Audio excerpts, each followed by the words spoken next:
Consciousness Explained. Good for authors and people to know something about it.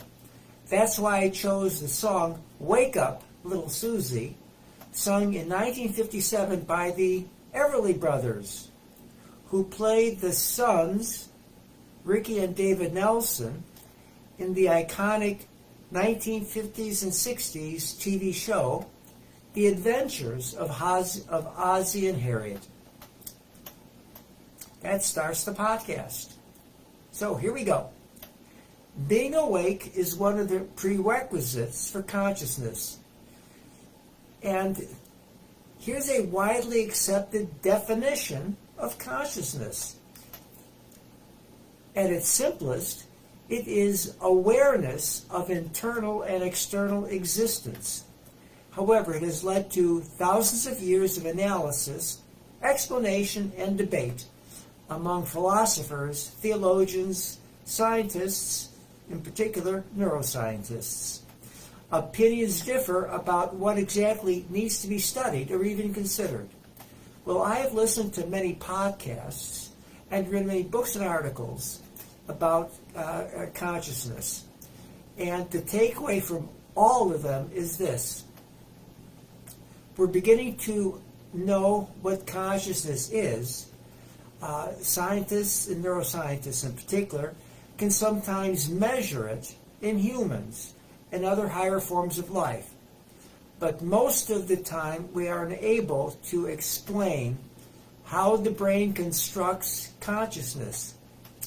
The latest explanation says consciousness is a property that emerges when brains have a large enough number of interconnected neurons.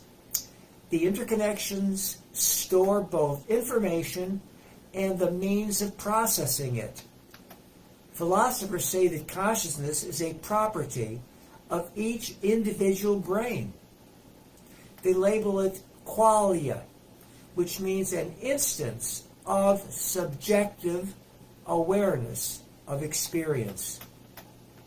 And the only explanation they have for why consciousness exists comes from Darwinian evolution.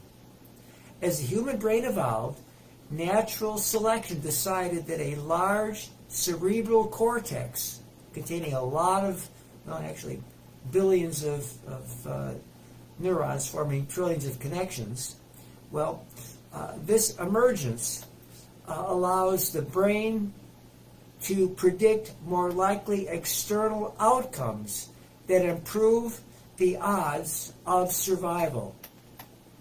Many of the books and videos I've seen talk about humans soon having ChatGPT-like apps, that's software, that will break through to the singularity. And that's when the software becomes conscious.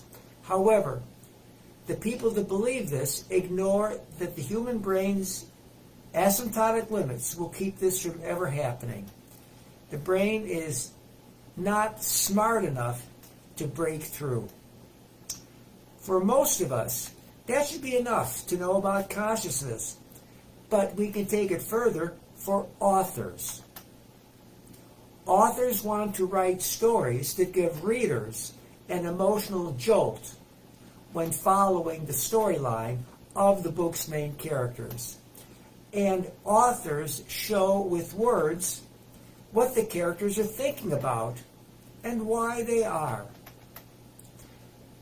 Famous authors such as Virginia Woolf and James Joyce developed the stream of consciousness writing style that lets readers see into the minds of the main characters. Understanding what the main characters are thinking about helps readers empathize with them and want to keep turning pages to the very end of the story. And I'll end this podcast by giving ChatGPT's answer to this question. How does the human brain construct consciousness? Here's the answer. The construction of consciousness by the human brain is a complex and multifaceted process that has intrigued scientists and philosophers alike. Several theories attempt to explain how the brain creates the conscious experience. Predictive processing and controlled hallucinations may be part of it. One prominent theory suggests that the brain constructs consciousness through a process of predictive coding. According to this view, the brain constantly generates predictions about the sensory inputs it expects to receive and then updates these predictions based on actual sensory information. This is sometimes called predictive processing or Bayesian predictions. The process creates a controlled hallucination where the brain's predictions are matched to the real-world inputs and forms a conscious experience. Anil Seth, a professor of neuroscience, describes this as the brain actively generating the world it perceives, rather than passively receiving information from the outside world. Here is a brain model of reality.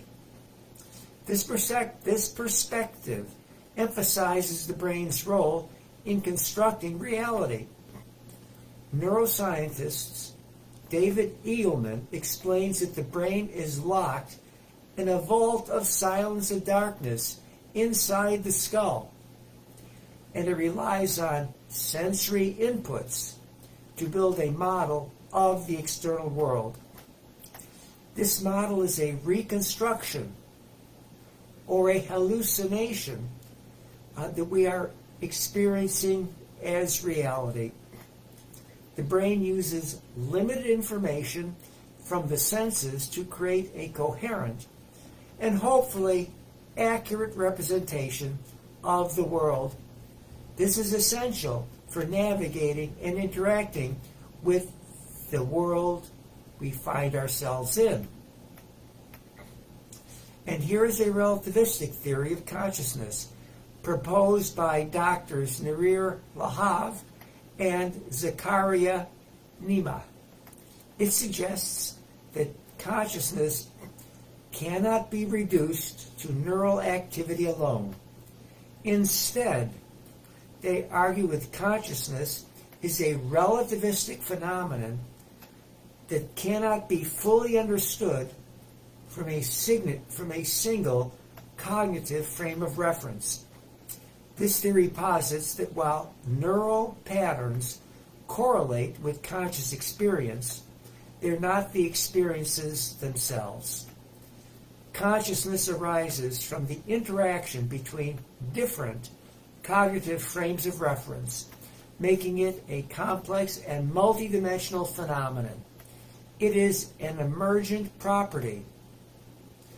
The Integrated Information Theory, IIT, proposes by the creator of it, well, actually there are two, Giulio Tononi and Christoph Koch, that consciousness arises from the integration of information within the brain. According to this theory, any system that integrates information in a specific way can be conscious. This has led to a broader philosophical implication, including the idea that consciousness could be a fundamental property of the universe, present in varying degrees in all systems that meet the criteria for information integration.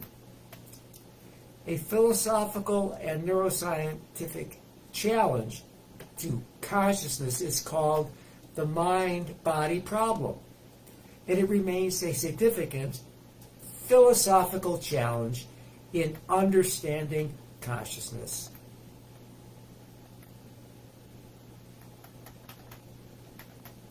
And that will end this podcast. So thanks for listening, and bye-bye until next time.